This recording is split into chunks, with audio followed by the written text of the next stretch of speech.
বন্ধুরা এখন মনে হয় 8টা সাড়ে 8টার মতো বাজে, আর আমরা এখন বেরিয়ে যাচ্ছি। এই যে বাসেই চলে যাব, ঠিক আছে? তো চলুন, আজ বাড়ি ফেরার পালা দীঘার থেকে। চলুন, সঙ্গে থাকুন। আর এই তো বন্ধুরা, বাসের জন্য এবার অপেক্ষা করব, মানে অপেক্ষা বলতে বেশিক্ষণ না, কারণ বাসটা আমরা যেখানে ছিলাম তার থেকে একটু সামনেই ছিল। তারপর উঠে পড়বো কিন্তু আমরা বাসে। এই দেখুন বন্ধুরা, এই বাসটাতেই আমরা চলে এসেছিলাম দীঘা থেকে কলকাতা। তবে এই বাসের থেকে না, আমাদের যে আগের বাসটা ছিল, মানে আমরা কলকাতা থেকে যেটা দীঘা গেছিলাম, ওটা দুর্দান্ত বাস। এটার থেকেও মানে অনেক অনেক সুন্দর। কেন জানি না, প্রত্যেকবার আমাদের সাথে এই ঘটনাটাই ঘটে। যতবার আমরা দীঘা যাই, ততবার যাওয়ার সময় তো দারুণ সুন্দর একটা বাসে গেলাম, আর আসার সময় ওর থেকে কমা একটা বাসে আসতে হচ্ছে। কেন জানেন, আমাদের সাথে প্রত্যেকবার জানেন বন্ধুরা এমনটাই ঘটে। তো চলুন, যে ভগবান যেই বাসটা আমাদের জন্য দিয়েছেন সেটাই যাই, সব ঠাকুরের ইচ্ছা, ঠিক আছে? এবার ঠাকুরের নাম করে বাসটাও ছেড়ে দিয়েছে, আর দীঘাকে এবার বাই বাই করার পালা। যাচ্ছি আমরা বাড়ি। তো চলুন, দেখুন, দেখতে দেখতে কিন্তু বন্ধুরা এই আবার কিন্তু জগন্নাথ দেবের মন্দিরটা দেখা যাবে, কারণ আমরা গেছিলাম ওল্ড দীঘার ওপর দিয়ে, ঠিক আছে?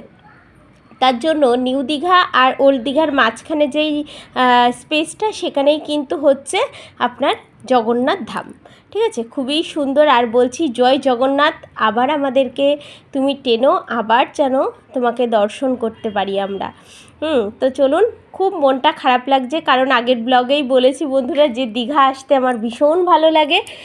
কারণ দীঘা এসে মনে হয় আর দুদিন থাকি, কিন্তু এইদিকে তো সংসারেরও টান পড়ে যাচ্ছে, কারণ আমাদের তো চৈত্র মাস পড়ে যাচ্ছে, আর চৈত্র মাস তো আমরা 1 মাস নিরামিষ খাবো, যার জন্য রবিবারেই আমাদেরকে ফেরত আসতে হচ্ছে। আর অনেকটা সকালবেলায় জানেন তো বন্ধুরা উঠে পড়েছিলাম, পরে সমস্ত কিছু আমরা গোছগাছ করে সব মানে হোটেলে সব কিছু, মানে যেই রুলসগুলো থাকে সেগুলো আমরা মেনটেন করে চলে এসেছিলাম কিন্তু বাসের সামনে। আর ঠিক 8:20-25 আমাদের বাস ছেড়ে দিয়েছে। তো বাসটা কিন্তু খুব লেট করেছিল জানেন, ওখান থেকে বললামই তো 8:30টার আগেই বাসটা ছেড়েছে, আর কলকাতাতে এসে 2টোতে থেমেছে জানেন। আমি যে আপনাদের সবটুকু ভিডিও করব জানেন, আমি একটুও ভিডিও করতে পারিনি। আপনারা অল্প কিছু ভিডিও দেখতে পারবেন, কারণ আমার ফোনে 1 ফোঁটা চার্জ ছিল না, ঠিক আছে? আর হচ্ছে আপনার কি বলুন তো বন্ধুরা, হচ্ছে একটা জিনিস দেখবেন বন্ধুরা, দেখুন আমার হাজব্যান্ডের মাথায় একটা ক্লিপ দিয়ে দিয়েছে আমার ছোটো মেয়ে। আমি দেখে এখনই হাসছি, মানে কি বলবো। আর ও ওই রকম দুষ্টুমি করে জানেন না। তো চলুন যাই বাড়ি, আবার সেই সংসার জীবন, আবার সমস্ত কিছু সেই আগের মতন নিয়মকানুন। এই 2টো দিন বেশ ভালোই ছিলাম, আমরা 2 দিন ছিলাম দীঘাতে। আপনাদেরকে এই ব্লগের মাধ্যমে আপনাদেরকে আমি 2টো ভিডিও দিয়েছি বন্ধুরা। আর হচ্ছে এই যে বাড়ি যাচ্ছি, এটা হচ্ছে দীঘার লাস্ট ভিডিও, ঠিক আছে? তো চলুন। আর বাসটা চলছিল ভালো, কিন্তু মাঝে মাঝে আবার থেমে থেমে যাচ্ছিল।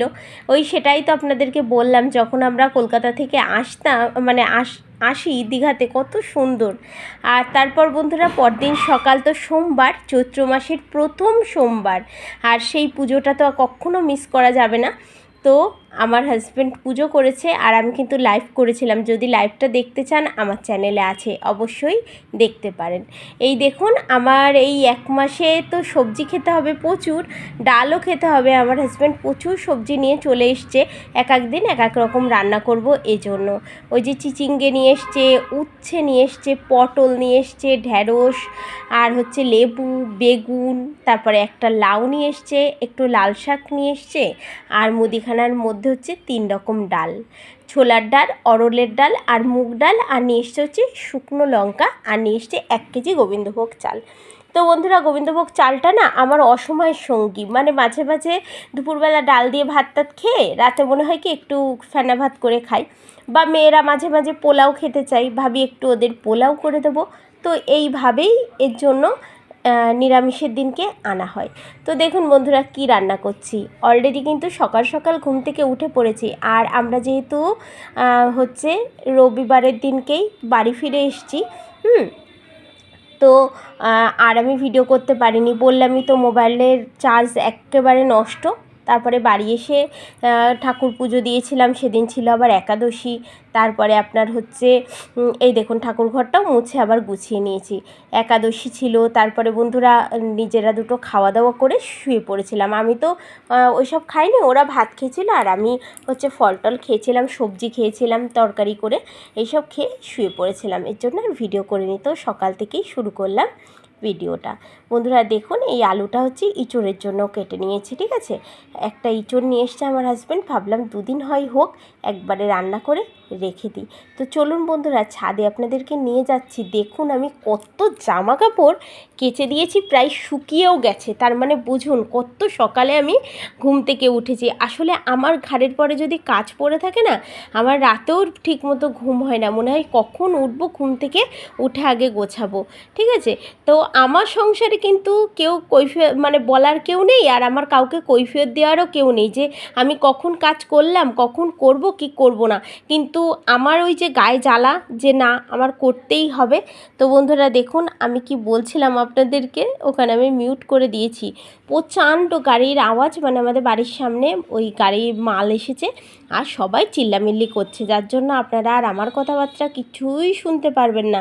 তার জন্য আমি ভাবলাম কি একটু ভয়েসই দিয়ে দিই। তো বন্ধুরা দীঘা থেকে এসছি কিন্তু একটু এনার্জি লস হয়নি, মানে এনার্জি আরও অর্জন করে নিয়ে চলে এসেছি। তো দেখুন ইঁচড়টার কালার কেমন হয়েছে। ইঁচড়টা তো রান্না করে ফেলেছি জিরে ধনে আর কাঁচা লঙ্কা টমেটো বাটা দিয়ে, আর হচ্ছে আপনার ফোড়নে দিয়েছিলাম একটু জিরে তেজপাতা শুকনো লঙ্কা। দেখুন ভাজাও হয়ে গেছে, আর আপনার হচ্ছে এদিকে ডালটাও হয়ে গেছে, অরলের ডাল রান্না করেছিলাম, আর একটু লেবুও কেটে রেখেছিলাম। তো বন্ধুরা দুপুরবেলা খাওয়া দাওয়া করে তারপরে গেছিলাম একটু বাজারে, কিছু কেনাকাটা করেছি, সেটা আপনাদেরকে পরে দেখাবো।